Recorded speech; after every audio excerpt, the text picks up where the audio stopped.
Good evening, everybody. Welcome to this week of Halloween. So, as it is Halloween, I thought I would do something slightly different for you and read a story from my Mostly True Ghostly Stories book. There are 10 stories which are actually based on real events, and I've slightly fictionalized them to a degree just to make them story worthy. So tonight I'm going to begin with the first installment of Deadheaders. It's number 4 in my book of 10 stories. And I thought I'd read tonight, tomorrow night, and on Wednesday, just before Halloween, so you can enjoy each installment. So get comfortable, close your eyes, lay back, relax, and I will begin. So I'll just give you the outline of Deadheaders. When Alicia's fiance dies suddenly, she isolates herself in a remote country house where she chooses to be alone in her grief. When there's an unexpected knock at the door, she is surprised by her willingness to open up to these visitors. She welcomes them at first, letting them into her world and even sharing some of her own stories. But too late she realizes nothing could have prepared her for this spine-chilling reality.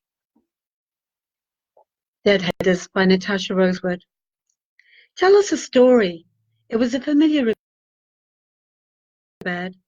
All three of us were squidged on Julie's narrow four-poster, lying in the almost dark, with just the light from the hallway casting shadows onto the bedroom walls.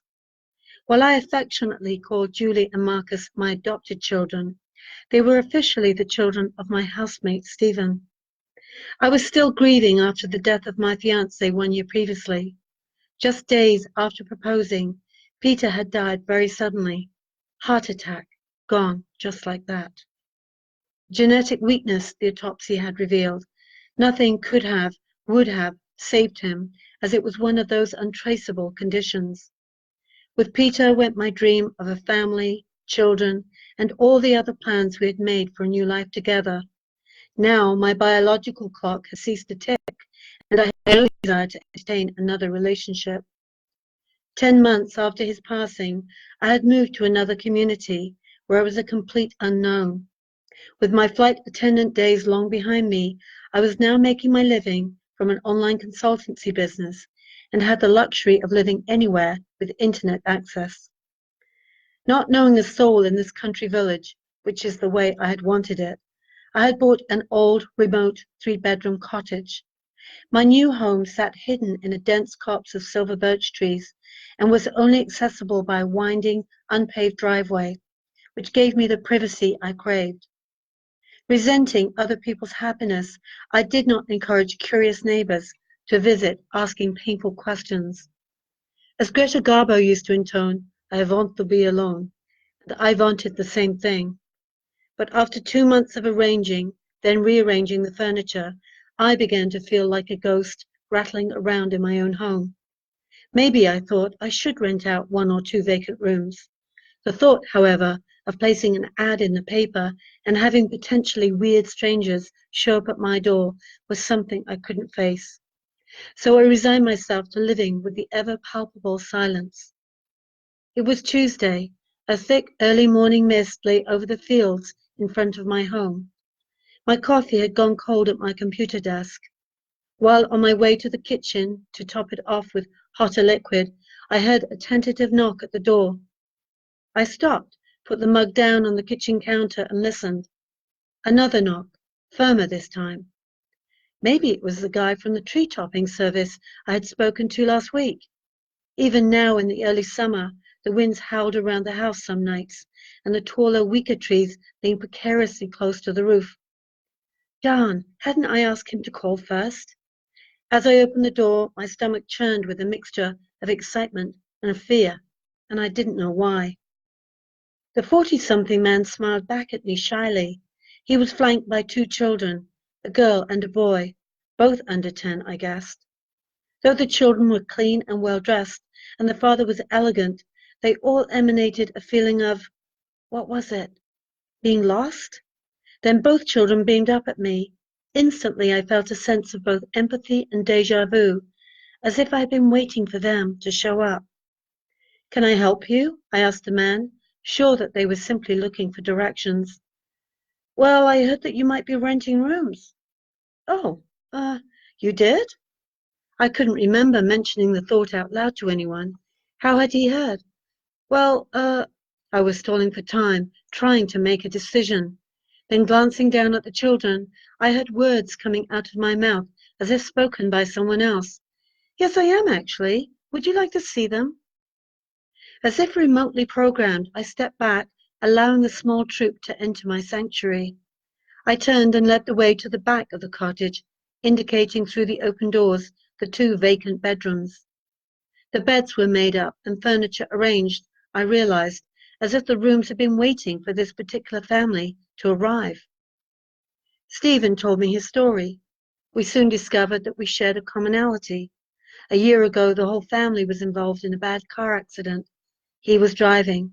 The children had been fighting in the back seat, and Stephen had been distracted, just for a moment. His wife had died. Since then, they had apparently been staying with the children's grandparents on the other side of the country. But now Stephen wanted to begin again in a new place, where nobody knew their background and there were no memories. I understood. We easily meshed into a family unit. Anyone could see that Stephen was still suffering from not just the trauma, but also the self-recriminations of causing the loss of his children's mother. The children clung to me, an accidental surrogate mother, strangely shunning any outside contact, even with other children, putting off the thought that they would, after summer was over, have to go to school. And in my way, I clung to them, a respite from the constant pain of unfulfilled dreams. We were unwitting consolers of our individual grieving. Yes, we all enjoyed our collective isolation from the intrusion and pain of the outside world. Now, 3 weeks later, we had lapsed into a nightly ritual of bedtime stories. What kind of story do you want? I asked. A tale from my flying days, a scary story, or the adventures of my childhood? Flying, 10-year-old Julie decided. No, scary, Marcus, her younger brother, chipped in, just taking his thumb out of his mouth long enough to speak and then sucking on it furiously again. With the loss he had already endured in 7 short years, I was beginning to despair of his ever giving up thumb-sucking. Gloves, hot mustard, and his father's constant reprimand, thumb, weren't working. How about scary and flying, I suggested. Anything to avoid an argument. Okay, Julie and Marcus responded in unison, getting more comfortable. As they trampled over me to find a cozy spot, totally oblivious to my sensitive body parts, they giggled in anticipation. Ow, that hurts, I grimaced as Julie stepped on my ankle and finally nestled into my side. Sorry, she apologized. Not sorry at all. This is a true story of a deadheader, I started. What's a deadheader? Marcus asked, burrowing his head into my lap.